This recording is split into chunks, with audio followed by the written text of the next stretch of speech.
लेकिन जिस राज्य के उपचुनाव पर जो सबसे ज़्यादा कवरेज मिल रही थी और जिसके ऊपर बड़े बड़े दावे हो रहे थे, इस बार बड़ी कांटे की टक्कर बताई जा रही है। आप इसको किस तरीके से देखते हैं? मैं ये देखता हूँ कि ममता बनर्जी से जो वेस्ट बंगाल की जनता है बहुत परेशान हो गई थी।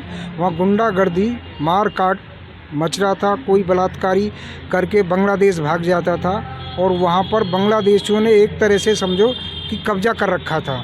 तो जनता जो वहाँ राष्ट्रवादी लोग थे वो सोचते थे कि यदि वेस्ट बंगाल से हमने नहीं सत्ता परिवर्तन किया तो हो सकता है एक दिन वेस्ट बंगाल से जो वहाँ का सनातनी हिंदू है उनको भी भागना पड़ता।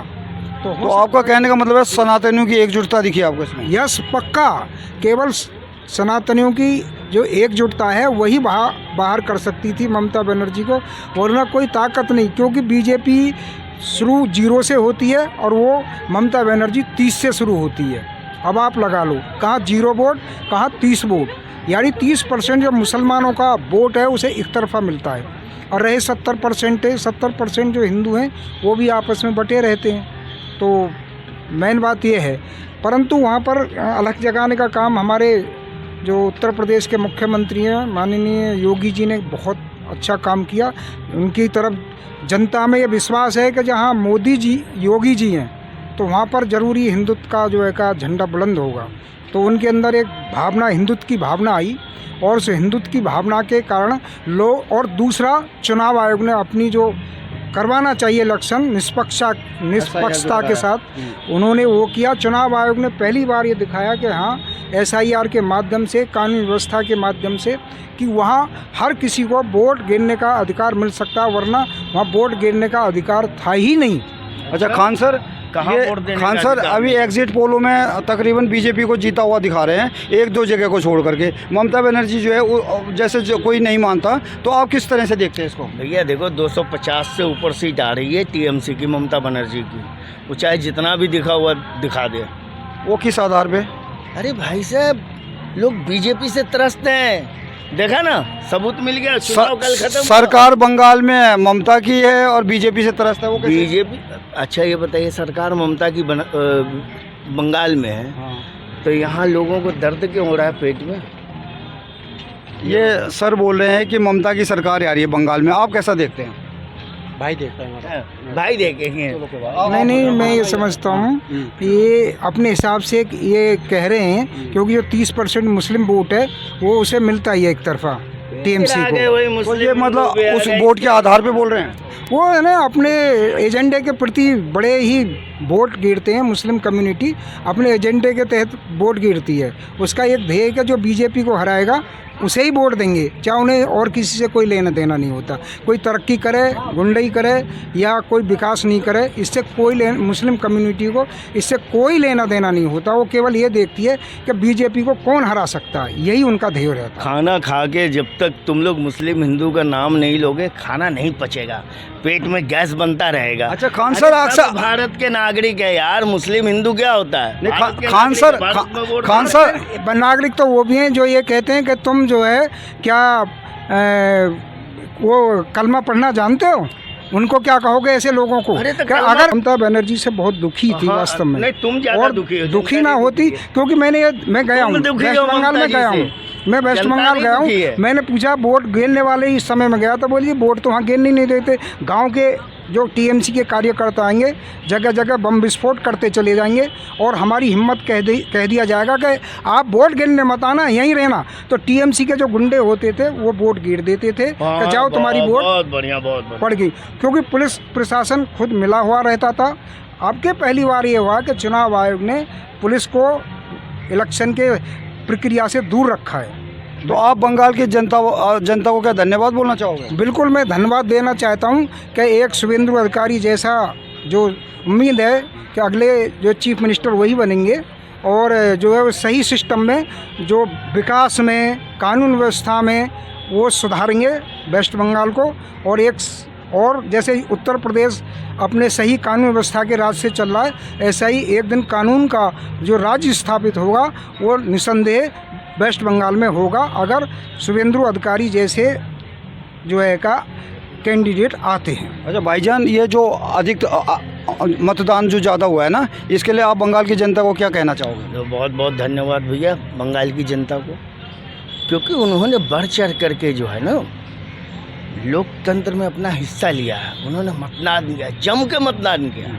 उन्होंने ऐसा मतदान इस बार किया है कि भाई साहब भारतीय जनता पार्टी के तो पसीने छूट जाएंगे, कहेंगे यार मतदान कहाँ से हो गया इतना। तो ये 4 मई को फिर आप यहीं मिलना, फिर देखते हैं पसीने भाजपा उनके उड़ते हैं। हम अभी से लेके आज 1 मई है और 4 मई तक यहीं मिलेंगे। और आपको गारंटी के साथ कह रहा हूँ कि तृणमूल कांग्रेस 250 सीटों से ज़्यादा लेकर के आ रही है और ऐसी बहुमत से इस बार सरकार बनेगी ना, इन सबके पसीने छूट जाएंगे। आ रही है देखो बीजेपी की जो मेरा अपना है 150 से 180 तक सीट आ सकती है। अच्छा 180 तक, 180 में तो पूर्ण बहुमत हो जाएगा। तो 150 में भी है पूर्ण बहुमत, तो 294 सीट है और 294 बल्कि 148 पे भी जो है का बहुमत हो जाता है, कोई दिक्कत नहीं है। उम्मीद है कि भाजपा सरकार बना लेगी। मैं सवाल उसका नहीं, क्योंकि एक तरह का ममता बनर्जी ने जो वहाँ बांग्लादेशियों का जमावड़ा कर दिया था, बांग्लादेशी घुसा दिए गए थे। मेन बात है तो जनता वहाँ की जो थी वो बहुत दुखी थी कि हमारे हिस्से को बांग्लादेशी खा रहे हैं। इस बात से वहाँ की जनता में एक तरह का नाराज़गी थी और उन्होंने अपना आक्रोश वोट के माध्यम से दिखा दिया। 93% मतदान जो किया है वो ममता को हटाने के लिए ही किया है।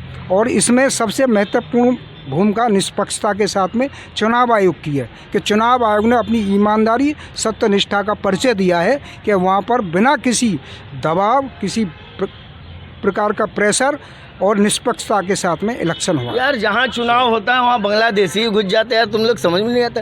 दिल्ली में चुनाव था बांग्लादेशी थे, बिहार में चुनाव था बांग्लादेशी थे, तो क्या लेकिन ये बांग्लादेशी हमें समझ में नहीं आता कि इन बांग्लादेशियों को खा कौन जाता है, सामने क्यों नहीं आते, पकड़े क्यों नहीं जाते हैं यार। बहुत कई हजार पकड़े गए हैं। कहाँ एक भी बांग्लादेशी दिखा दो दिल्ली अब इनके कहने से दिल्ली में भी पकड़े गए हैं, बिहार में भी पकड़े गए, जगह जगह पकड़े जा रहे हैं। जब उन्होंने अपने राशन कार्ड इन सेकुलरवादी गैंग ने सब कुछ उन्हें कागज़ प्रदान कर दिए हैं, तो बहुत मुश्किल से जो यूजीसी क्यों बंद किया गया था, ऐसा ये कह रहे हैं ना, नहीं यूजीसी नहीं, मैं SIR पे क्यों ममता बनर्जी जो का विद्रोह मचा रही थी, वो इसलिए तो मचा रही थी कि बांग्लादेशियों का वोट कटेगा तो तेरा जो वोट है वो ख़त्म हो जाएगा, तू हार जाएगी।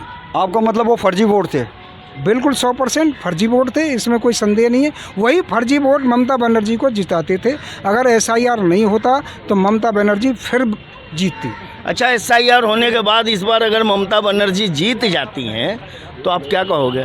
मैं अब भी फिर भी कहूँगा कि ममता बनर्जी ने बहुत बांग्लादेशियों को अपना वोट बैंक अब भी बना रखा है। SIR हो गया, बांग्लादेशी तो सारे उन्हें फिर भी NRC लागू करनी पड़ेगी। एक NRC से उनके गांव में जाना पड़ेगा कि ये इनके पूर्वज कहाँ। NRC गांव में जब तो बीजेपी आ रही है। अगर NRC अगर आसाम में नहीं होता तो कभी भी बीजेपी आसाम में नहीं आ पाती।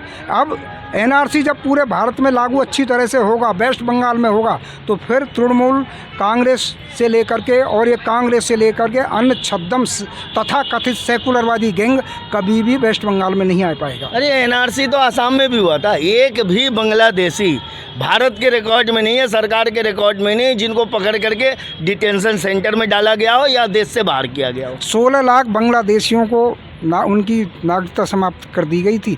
इन्हें ये नहीं पता NRC जब NRC लागू कर दिया, नहीं बाहर भी भगा दिए गए और उन्हें सुनो उनको वोट देने के अधिकार से वंचित कर दिया। अगर वोट देने का अधिकार होता तो कभी भी बीजेपी असम में नहीं आ पाती। अच्छा ममता बनर्जी से आपकी क्या दुश्मनी है? मुझे ये दुश्मनी है कि वो सबसे ज़्यादा बांग्लादेशियों को बसाती है वेस्ट बंगाल में, उनका वोट बनाती है, उन्हें इस देश के टैक्स पेयर के पैसों से उनको जो है का खर्चा दिया जाता है। तब तो आपको मोदी जी की आलोचना करना चाहिए।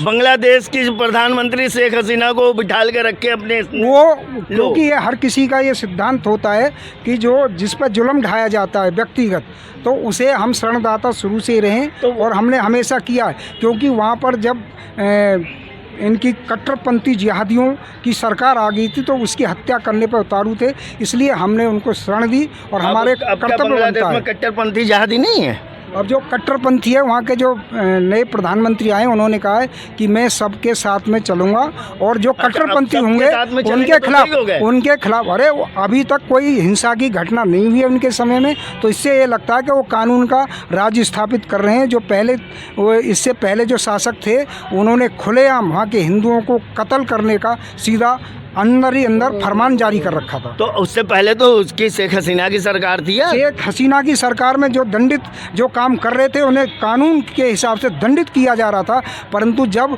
ये आए शेख हसीना के बाद में वो कोई भी दंडित करने का काम उन अपराधियों को, उन जिहादियों को नहीं कर रहे थे। ऐसे ऐसे लोग शेख चलो, हसीना धन्यवाद को घर में आपके बिठा के रोटी खिला रहे हैं और ममता बनर्जी जो कि इनकी बहन है, सनातनियों की बहन है, उनकी आलोचना कर रहे हैं। हम ये जो कर रहे हैं ना कि वो आती है, हम इसलिए कहते हैं हिंदू मुसलमान कि धर्म के ऊपर नहीं हम नहीं करते हिंदू मुसलमान, हम प्रवृत्ति बता रहे हैं, मोमडनों की प्रवृत्ति बता रहे हैं कि उनके अंदर दिल्ली हो या उत्तर प्रदेश हो या वेस्ट बंगाल हो या कहीं या असम हो, उनकी प्रवृत्ति एक ही होती है। नहीं देते जबरदस्ती दिलवाओगे उनकी एक, वही तो मैं कह रहा हूँ ना, उनके अंदर एक कट्टरपंथी, वो इसलिए कट्टरपंथी है, वो चाहते हैं कि पूरी दुनिया में इस्लाम का शासन स्थापित होना चाहिए। फिर वही बात कर रहे हैं इस्लाम का। और जो सरकार है ना और जो पार्टी है ना वो कौन सी है?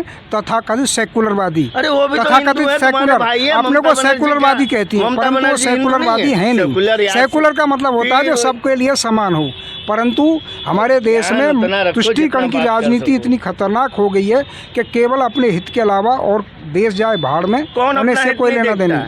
मेन बात यह है। और जहाँ तक मैं वेस्ट बंगाल की बात कर रहा हूँ, जनता